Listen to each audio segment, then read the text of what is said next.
स्वागत है दोस्तों ए टू बी टू स्टडी की यूट्यूब चैनल में।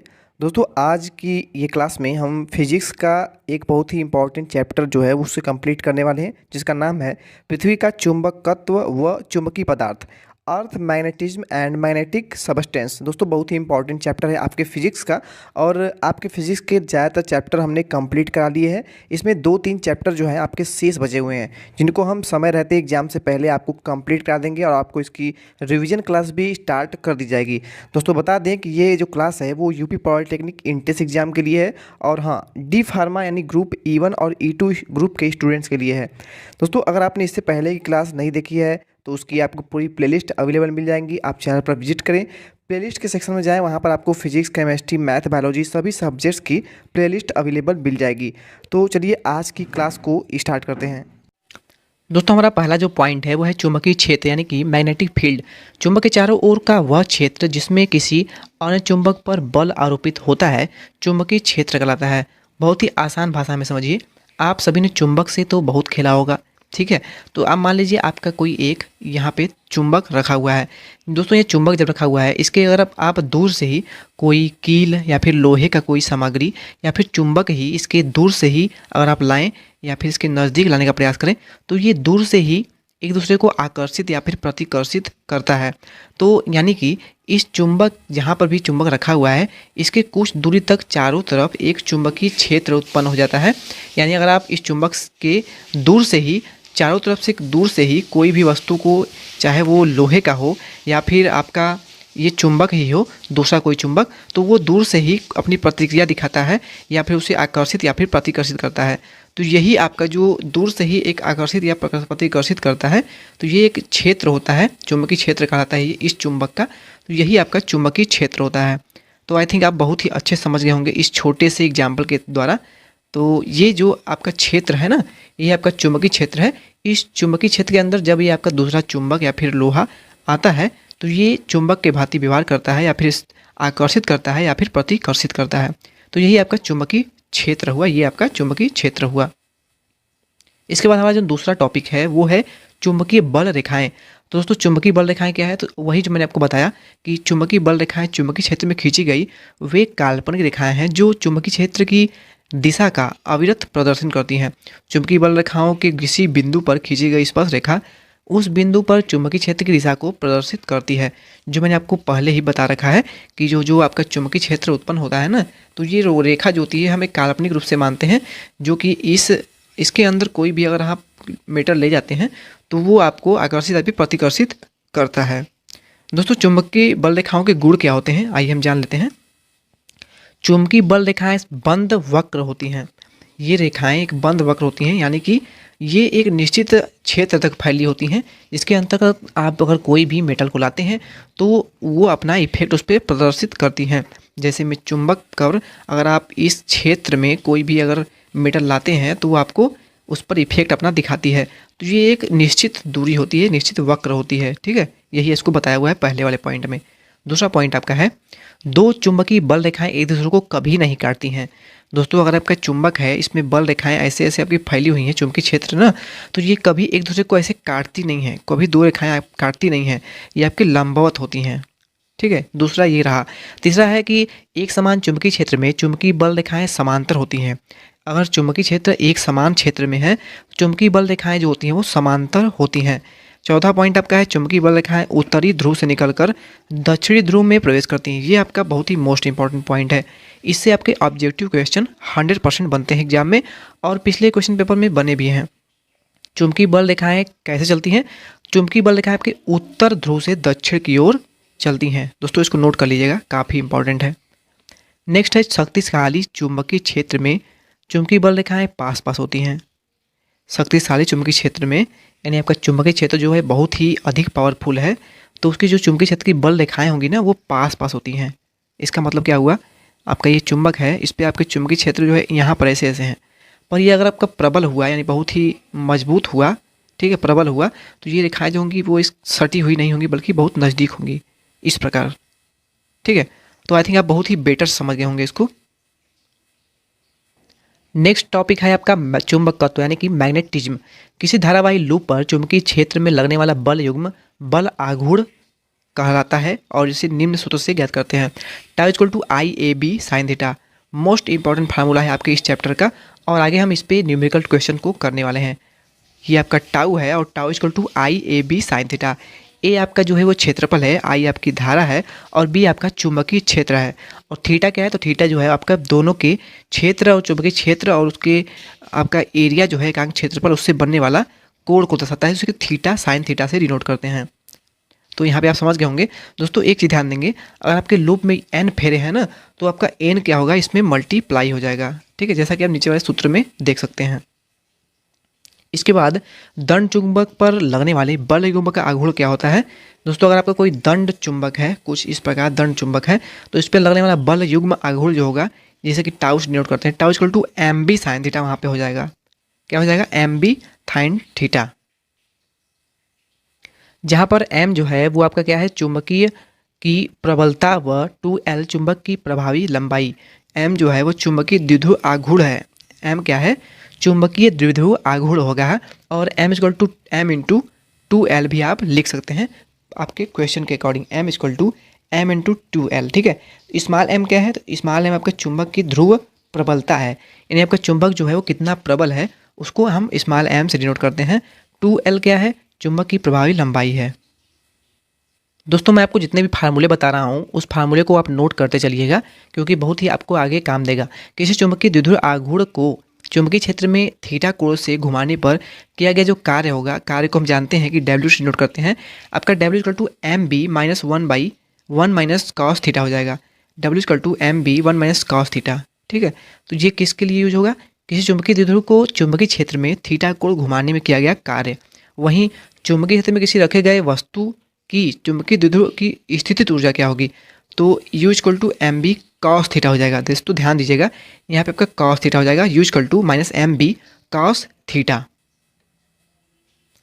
दोस्तों इसके बाद कुछ हम देख लेते हैं इम्पॉर्टेंट परिभाषाएं यानी कि डिफिनेशंस हैं, और इसके आपको जो फार्मूले हैं उसको नोट करना है। क्या है, चुंबकीय क्षेत्र की तीव्रता यानी कि intensity of magnetic field.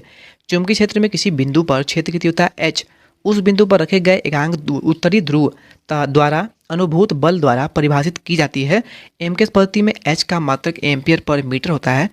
H का मात्रक जो होता है एम्पियर पर मीटर होता है, और H की दिशा वही होती है जो B की यानी चुंबकीय क्षेत्र की दिशा होती है।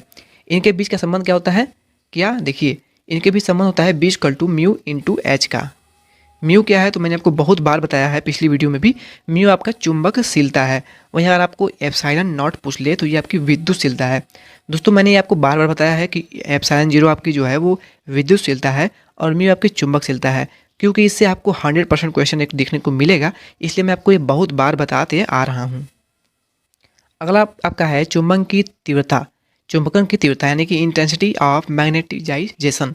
देखिए, जब कोई चुंबकीय पदार्थ किसी चुंबकीय क्षेत्र में रखा जाता है तो वह यह चुंबकित हो जाता है। यानी अगर कोई पदार्थ को अगर आप चुंबक के क्षेत्र में या आपका चुंबकीय क्षेत्र है इसमें रखते हैं तो क्या होगा, चुंबकित ही होगा, चुंबकित हो जाता है। यह चुंबकीय आघूर्ण M प्राप्त कर लेता है, यह चुंबकीय आघूर्ण प्राप्त कर लेता है। प्रति एकांक आयतन चुंबकीय आघूर्ण को चुंबकन की तीव्रता कहते हैं। क्या समझे आप, प्रति एकांक आयतन चुंबकीय आघूर्ण को चुंबकन की तीव्रता कहते हैं। दोस्तों चुंबकन की तीव्रता को हम आई एम से डिनोट करते हैं। I M equal to M by भी होता है। एम आपकी क्या है, एम क्या है आपका द्विध्रुव आघूर्ण है, वहीं भी आपकी वेलोसिटी है। एम इक्वल टू आप 2m इंटू एल लिख सकते हैं, जो कि हमने आपको ऊपर ही बता दिया था। भी इक्वल टू आपका a इंटू 2l हो सकता है, या फिर आप m बाई ए भी लिख सकते हैं। जहाँ एल ए क्या है, तो ए आपका जो है वो पदार्थ का परिच्छेद क्षेत्रफल है। ए को हम क्षेत्रफल हमेशा लिखते आ रहे हैं, पर यहाँ पे स्मॉल ए है जो भी, वो भी आपका क्षेत्रफल ही है। अतः चुंबकन की तीव्रता को प्रति एकांक परिच्छेद क्षेत्रफल ए पर द्विध्रुव ध्रुव प्रबलता यानी कि फोलो स्ट्रेन द्वारा भी परिभाषित किया जाता सकता है। नेक्स्ट है आपका चुंबकीय प्रवृत्ति यानी कि मैग्नेटिक सस्केपेबिलिटी, यानी कि इसको हम इस प्रकार डिनोट करते हैं। यहाँ पे आप देख सकते हैं कुछ एक्स प्रकार, ठीक है। तो देखिए चुंबकन की तीव्रता हम इसको आई एम डिनोट करते हैं, तथा जिस चुंबकीय क्षेत्र में पदार्थ रखा गया है उस चुंबकीय क्षेत्र H के अनुपात को चुंबकीय प्रवृत्ति कहते हैं। चुंबकीय प्रवृत्ति को हम एक्स से डिनोट करते हैं, और एक्स इक्वल टू आपका होता है आई एम बाई एच। दोस्तों H जो है आपका चुंबकीय क्षेत्र है और IM क्या है, तो ये आपकी चुंबकन की तीव्रता है, यानी कि चुंबकीय की तीव्रता और उसके चुंबकीय क्षेत्र के अनुपात को ही हम क्या कहते हैं, चुंबकीय प्रवृत्ति कहते हैं। तो आप इसको समझ गए होंगे, इस फार्मूले को भी नोट कर लीजिए। इसके बाद हम देखेंगे चुंबकीय पारगम्यता, यानी चुंबकीय पारगम्यता। पारगम्यता नाम से पता चल रहा है कि अगर आपका कोई बंद पृष्ठ है, आपका चुंबक रखा हुआ है और एक बंद पृष्ठ में रखा हुआ है, तो ये चुंबक जो है ना, इसके बाहर इसका पारगम्य होगा या नहीं होगा, यही चुंबक पारगम्यता कहलाता है। अगर आप किसी डब्बे में, बंद डिब्बे में चुंबक रखते हैं और आप बाहर से किसी लोहे को या फिर किसी चुंबक को सटाते हैं, तो वो आपका फिर भी बिहेवियर करता है चुंबक की भांति ही। तो यही आपको चुंबकीय पारगम्यता, यानी कि ये रेखाएं जो है उसको पार करके बाहर जा रही है कि नहीं उस डिब्बे को, ठीक है। तो ये समझते हैं। मैग्नेटिक परमिएबिलिटी, इसको म्यू से डिनोट करते हैं। चुंबकीय प्रेरण B तथा चुंबकीय बल मैग्नेटाइजिंग फोर्स H के अनुपात को चुंबकशीलता कहते हैं। चुंबकशीलता मैंने आपको ऊपर बताया था, म्यू से डिनोट करते हैं। Mu equal to B/H। B/H, B क्या है आपका, B आपका चुंबकीय क्षेत्र की तीव्रता, वहीं H आपका चुंबकीय क्षेत्र। दोस्तों अब बहुत ही ध्यान समझिएगा, क्योंकि आपके चुंबक के प्रकार पदार्थों के आधार पर वर्गीकरण पढ़ेंगे हम। क्लासिफिकेशन ऑफ मैग्नेटिक सबस्टेंसेस, चुंबकीय गुणों के आधार पर विभिन्न पदार्थों को 3 वर्गों में विभाजित किया गया है। और इसमें आपके ये जो तत्व है ना, एलिमेंट्स, इसके नाम दिए होंगे। आपको बताना होगा कि वो चुंबकीय हैं, अनुचुंबकीय हैं, प्रतिचुंबकीय हैं, ये सब आपको बताना होगा। तो बहुत ही ध्यान समझिएगा, और जितने भी इसको मैं एग्जाम्पल पे दे रहा हूँ आप इतने ही याद कर लीजिए, इतना आपके एग्जाम के लिए काफ़ी है। पहला है प्रतिचुंबकीय पदार्थ, डिमैग्नेटिक सबस्टेंस, ऐसे पदार्थ जो किसी बाह्य चुंबकीय क्षेत्र में रखे जाने पर क्षेत्र की विपरीत दिशा में मामूली से चुंबकित होते हैं, प्रतिचुंबकीय पदार्थ कहलाते हैं। यानी कि चुंबकीय क्षेत्र में रखे जाने पर हल्के हल्के चुंबक के ओर आकर्षित या फिर प्रतिकर्षित होते हैं, यानी हल्का इनका इफेक्ट पड़ता है, तो ये आपके प्रतिचुंबकीय पदार्थ कहलाते हैं। जिनमें कि आपका बिस्मथ, जिंक क्या है, ZnAu यानी कि आपका सोना, उसी प्रकार NaCl यानी सोडियम क्लोराइड, H2 यानी कि जल, ये सब आपके प्रतिचुंबकीय पदार्थ हैं। नेक्स्ट है आपका अनुचुंबकीय पदार्थ, यानी कि परमामैग्नेटिक सबस्टेंस, ऐसे पदार्थ जो बाह्य चुंबकीय क्षेत्र में रखे जाने पर क्षेत्र की दिशा में थोड़े से चुंबकित हो जाते हैं, अनुचुंबकीय पदार्थ कहलाते हैं।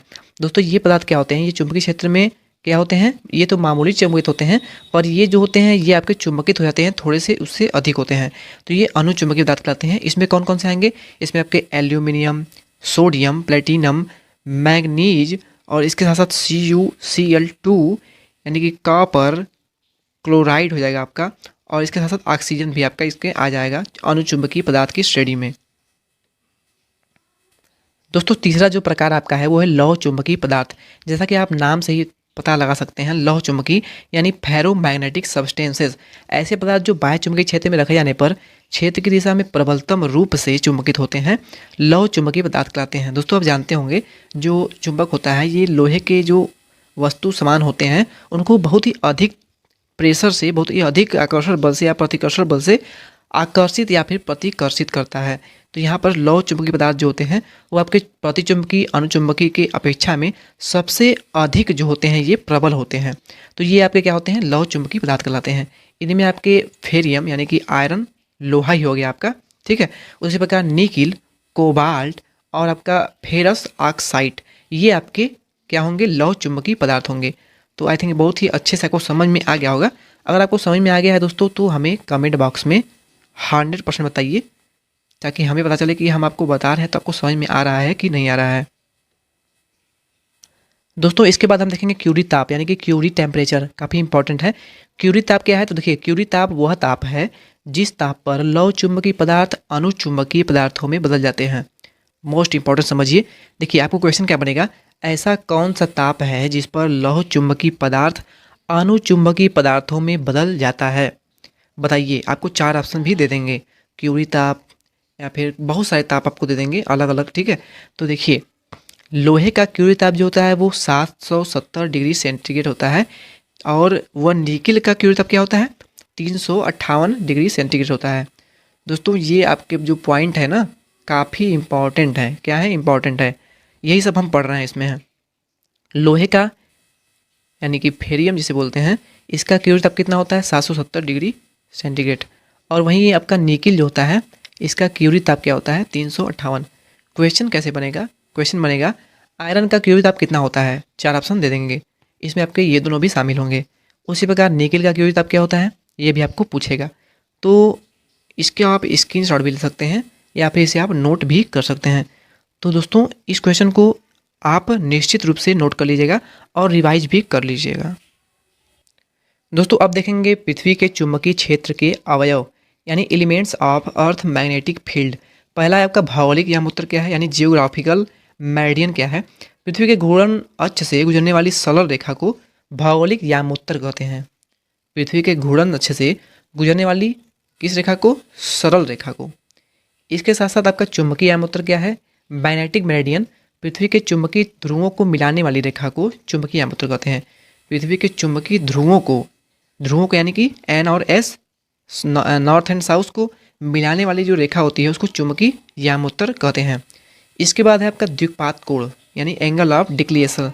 ये क्या है, तो देखिए भौगोलिक यामोत्तर व चुंबकीय यामोत्तर के बीच के न्यून कोण को द्विपात कोण कहते हैं। दोस्तों बहुत ध्यान समझिएगा, भौगोलिक यामोत्तर जो आपका होता है, मैंने आपको जो ऊपर बताया था, भौगोलिक यामोत्तर और चुंबकीय यामोत्तर के बीच के जो न्यून कोण को बनता है ना, उसी को हम द्विपात कोण कहते हैं। इसके बाद हम देखेंगे नति कोण यानी एंगल ऑफ डीप। पृथ्वी के चुंबकीय क्षेत्र की दिशा व चुंबकीय यामोत्तर में क्षैतिज दिशा के बीच बने कोण को नति कोण कहते हैं। पृथ्वी का जो चुंबकीय क्षेत्र है उसकी दिशा व चुंबकीय यामोत्तर में क्षैतिज दिशा के बीच जो कोण बनता है, जो एंगल बनता है, उसे हम नति कोण कहते हैं। नति कोण आपने पढ़ा भी होगा अपनी पिछली कक्षा में। नति कोण का जो अधिकतम मान होता है वो 90 डिग्री होता है। इसको आप नोट करिएगा, क्या नति कोण का अधिकतम मान कितना होता है, तो 90 डिग्री होता है। यह मान पृथ्वी के उत्तरी व दक्षिण ध्रुव पर होता है। नति कोण का जो मान होता है वो अधिकतम 90 डिग्री होता है और इसके साथ साथ यह जो मान होता है ना वो पृथ्वी के उत्तरी व दक्षिण ध्रुव पर ही होता है। दोस्तों अब देखते हैं कुछ इंपॉर्टेंट इसमें नोट्स क्या हैं। पृथ्वी के चुंबकीय क्षेत्र का क्षैतिज घटक क्या होता है। देखिए इसमें आपको फार्मूला याद करना है, क्या, कुल तीव्रता equal to B square equal to V square plus H square. पृथ्वी के चुंबकीय क्षेत्र को 2 घटकों में विभाजित किया गया है या फिर जा सकता है, पहला ऊर्ध्वाधर घटक और दूसरा क्षैतिज घटक। पृथ्वी में जो चुंबकीय क्षेत्र है ना, कुछ चुंबकीय क्षेत्र जो होते हैं लंबवत होते हैं, कुछ इस प्रकार के, और कुछ होते हैं जो आपकी समांतर होते हैं। तो इनको 2 भागों में बांटा गया है। क्षैतिज घटक जो होता है वो आपको एच से डिनोट किया गया है। क्षैतिज घटक जो है इसको हम, क्षैतिज आपका ये हुआ, इसको एच से, और जो ऊर्ध्वाधर घटक है इसको भी से डिनोट किया गया है। देखिए जब आपको कुल तीव्रता निकालना हुआ तो क्या करेंगे, V square equal to V square plus H square, ठीक है। वहीं अगर आपको नति कोण ज्ञात हुआ तो थीटा इक्वल टू आपका होता है tan inverse v by H. क्या होता है, theta equal to tan inverse v by H. तो आपके दोनों ही फार्मूले काफ़ी मोस्ट इंपॉर्टेंट है। यही आपका मेन फार्मूला है इस चैप्टर का, तो इसको आप नोट कर लीजिए। दोस्तों इसके बाद हम देख लेते हैं कुछ महत्वपूर्ण नोट क्या है। देखिए यदि कोई आवेशित कण चुंबकीय क्षेत्र की दिशा में गति कर रहा है तो इस पर कोई बल नहीं लगता है। यदि कोई आवेशित कण है चुंबकीय क्षेत्र की दिशा में गति कर रहा है तो उस पर कोई बल नहीं लगता है, ठीक है। विद्युत व चुंबकीय क्षेत्र में गति करते हुए किसी आवेशित कण पर लगने वाला कुल लारेंज बल जो होगा F इक्वल टू क्यू कोष्टक में E प्लस भी इंटू बी। दोस्तों हालांकि ये इंपॉर्टेंट नहीं ज़्यादा है, इससे क्वेश्चन नहीं बनते हैं, पर बहुत ही रेयर केस में इससे क्वेश्चन बन भी सकता है। तो अगर आप अपना प्लस पॉइंट बनाना चाहें तो इसको आप प्लस पॉइंट बना सकते हैं और इसको याद कर सकते हैं। ये आपके प्लस पॉइंट होंगे। यानी अगर परीक्षा में कोई भी छात्र इस क्वेश्चन को नहीं कर पाता है तो अगर आपने पढ़ा होगा तो आपने इसको करेंगे सही और आपका जो स्कोर बनेगा वो सभी छात्रों से 4 अंक अधिक बनेगा। तो ये आपका प्लस पॉइंट हुआ, ठीक है। यदि कोई आवेशित कण चुंबकीय क्षेत्र के लंबवत गति करता है तो इसकी गतिज ऊर्जा नियत रहती है। आवेशित कण अगर है कोई, वो चुंबकीय क्षेत्र के लंबवत गति कर रहा है तो क्या होगी, उसकी गतिज ऊर्जा जो होगी वो नियत होगी, स्थित होगी। वह इस पर लगने वाला जो लारेंज बल है ना वो अधिकतम होगा, यानी सबसे हाई होगा। चुंबकीय द्विध्रुव आघूर्ण एक सदिश राशि है। दोस्तों ध्यान दीजिए, ये इंपॉर्टेंट है। चुंबकीय द्विध्रुव आघूर्ण जो है ना ये आपकी एक सदिश राशि है। सदिश राशि और अदिश राशि क्या होता है ये मैंने आपको बता रखा है। सदिश राशि सदिश यानी दिशा के साथ, अदिश यानी बिना दिशा के, सदिश यानी सदिश दिशा के साथ, यानी ऐसा राशि जिसके साथ दिशा की और परिमाण की आवश्यकता होती है वो आपकी सदिश राशि हो गई। और अदिश क्या होगी, जिसमें दिशा की आवश्यकता नहीं होती है। दोस्तों इसको अगर आप समझ गए तो बहुत ही आसानी से एक भी क्वेश्चन गलत नहीं करेंगे। जैसे में आप ले लीजिए द्रव्यमान को, द्रव्यमान ले लीजिए, तो क्या द्रव्यमान, इसमें कोई दिशा का मतलब ही नहीं है। द्रव्यमान में, अरे द्रव्यमान क्या हुआ, किसी वस्तु का द्रव्यमान हो गया भैया, इसमें दिशा से क्या मतलब है। उसी प्रकार अगर आप वेग को ले लीजिए, वेग, अब वेग कैसा होता है, किसी दिशा में ही आप जाएंगे ना। वेग जब आप चाल या वेग होता है तो वेग कभी स्थिर होगा नहीं, वेग होगा तो कभी गतिमान अवस्था में होगा वेग, तो ये आपको कोई दिशा में जाएगा ना, वेग जो होगा कोई दिशा में ही जाएगा। वही द्रव्यमान जो है, द्रव्यमान तो कहीं दिशा को डिनोट करता ही नहीं है, समझ जाइए आप। द्रव्यमान जो हुआ, जैसे किसी वस्तु का वजन वेट हो गया तो वो का द्रव्यमान हो गया, वेट से दिशा से क्या मतलब है। तो अगर आप ये चीज़ समझ गए ना तो आप अधिक से अधिक कभी गलती नहीं करेंगे। नेक्स्ट हमारा जो पॉइंट है वो है आपका चुंबकीय द्विध्रुवीय आघूर्ण एक सदिश राशि है, वह यह सदैव द्विध्रुव के अक्ष के अनुदिश होती है। जो चुंबकीय द्विध्रुवीय आघूर्ण होता है वो सदैव द्विध्रुव के अक्ष के अनुदिश होती है। अगला है आपका पृथ्वी के चुंबकीय ध्रुवों पर चुंबकीय क्षेत्र व क्षैतिज घटक का मान शून्य होता है। पृथ्वी के चुंबकीय ध्रुवों पर चुंबकीय क्षेत्र व क्षैतिज घटक का मान शून्य होता है। विषुवत रेखाओं पर पृथ्वी के चुंबकीय क्षेत्र का ऊर्ध्वाधर घटक शून्य होता है। तो दोस्तों फाइनली हमने इस चैप्टर की थ्योरिकल पोर्शन को अच्छे से पढ़ लिया है। आप जानते हैं कि एग्जाम में थ्योरी रिलेटेड कोई भी क्वेश्चन जो है वो बन सकते हैं, इसलिए हम यहाँ पे थ्योरी को आपको बहुत ही अच्छे से समझाने का प्रयास करते हैं। चलिए अब इस चैप्टर से जो भी इंपॉर्टेंट न्यूमेरिकल बेस्ड क्वेश्चन आपके एग्जाम में आ सकते हैं और जो प्रीवियस ईयर में पूछे गए हैं ऑब्जेक्टिव क्वेश्चन, उनको सॉल्व कर लेते हैं।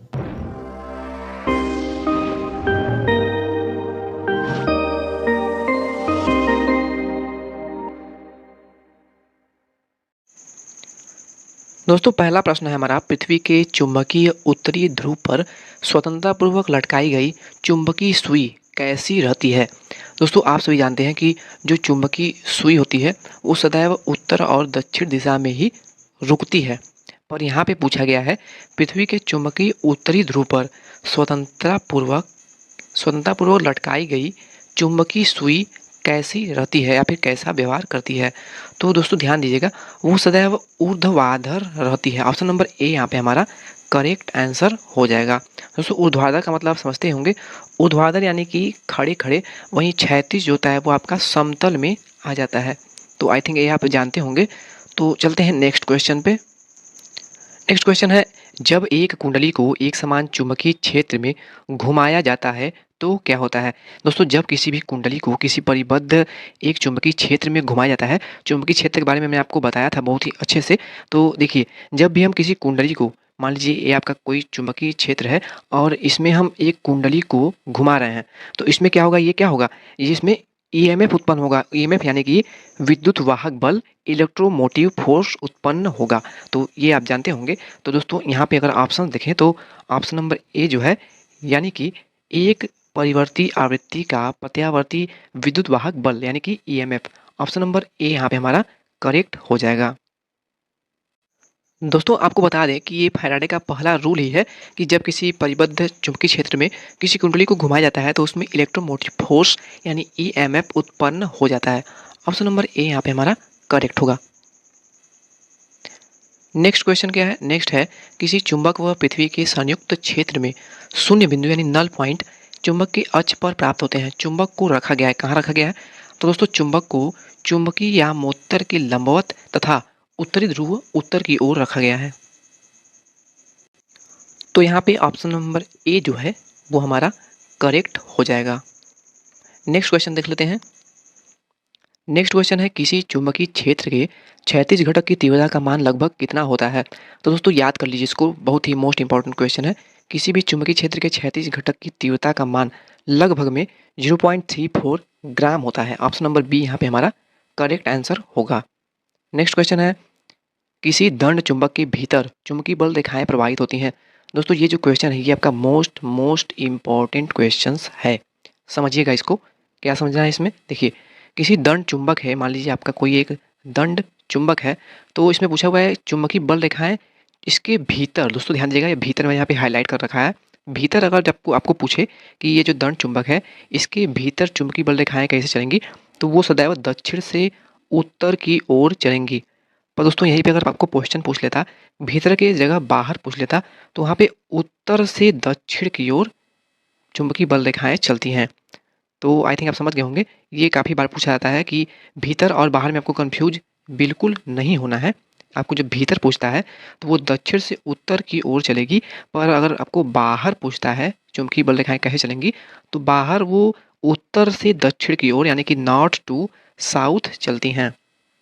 तो इस क्वेश्चन को बहुत ही बारीकी से समझ लीजिएगा, ये आपके एग्जाम में बहुत बार पूछा गया है। नेक्स्ट क्वेश्चन देख लेते हैं। एक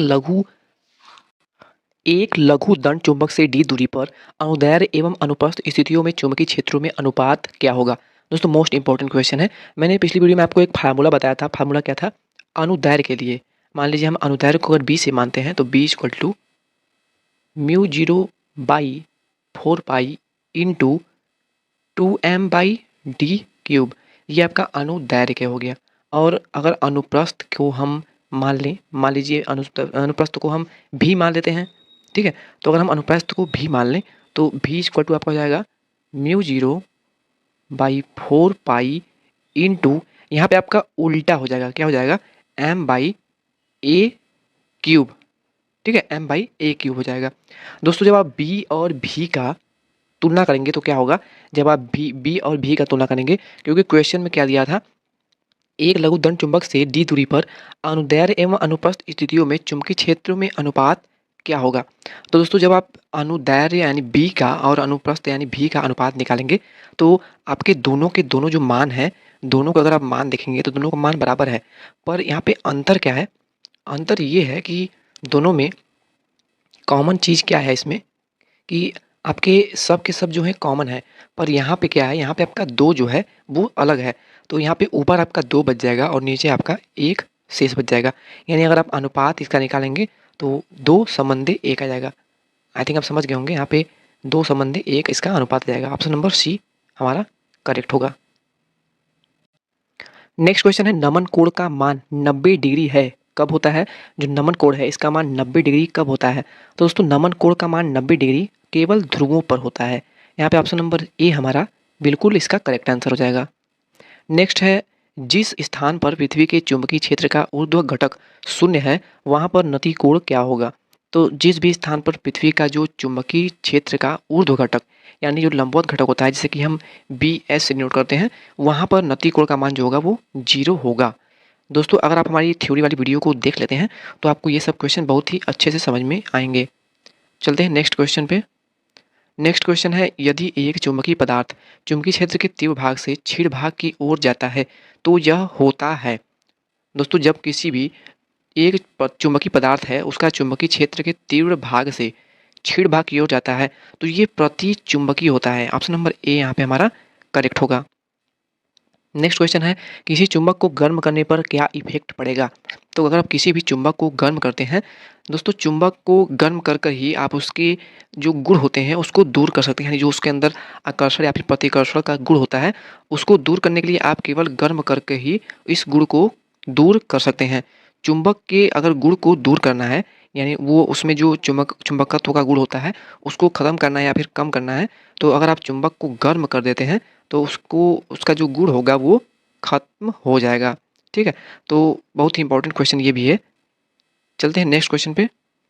नेक्स्ट है आपका, किसकी चुंबकीय प्रवृत्ति ताप पर निर्भर नहीं करती है? तो जो आपके प्रतिचुंबकीय पदार्थ होते हैं इसकी जो चुंबकीय प्रवृत्ति होती है वो ताप पर निर्भर नहीं करती है।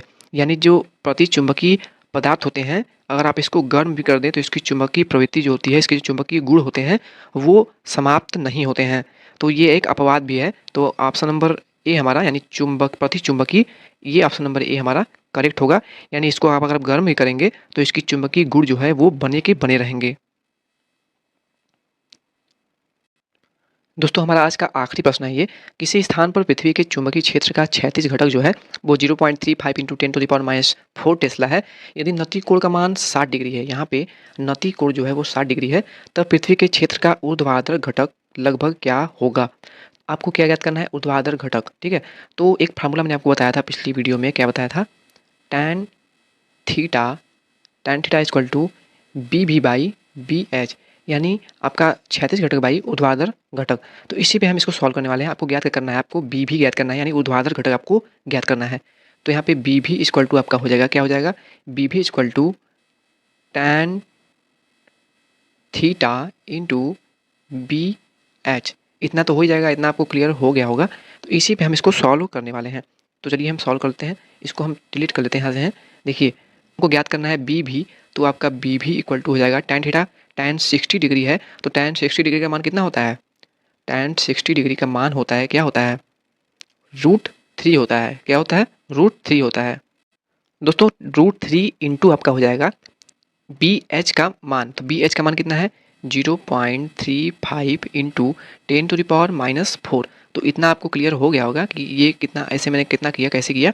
तो इसके बाद आपको क्या करना है, इसके बाद इन दोनों का मल्टीप्लाई करना है। दोस्तों √3 का मान कितना होता है? तो √3 जो है इसका वैल्यू होता है 1.732।